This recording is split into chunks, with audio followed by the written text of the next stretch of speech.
আজকে জুমার নামাজ পড়া হচ্ছে আমাদের জাতির মধ্যে। আমরা দেখি প্রতি শুক্রবারে লক্ষ লক্ষ মুসল্লি, কোটি কোটি মুসল্লি লক্ষ লক্ষ মসজিদে খুবই আন্তরিকতার সাথে জুমার নামাজ পড়তে যাচ্ছেন। আমি সম্মানিত মুসল্লিদের ইমানের প্রতি শ্রদ্ধা রেখে বলতে চাই, এই জুমার নামাজ কাদের জন্য, জুমার নামাজের শর্ত কি আমাদের আলেমরা নিশ্চয়ই জানেন।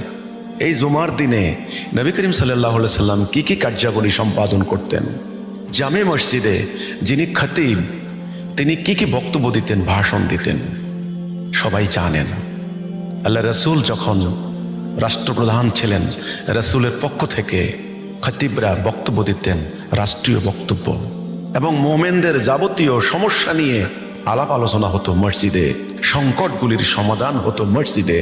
আজকের জুমার নামাজে কি সেগুলি হচ্ছে?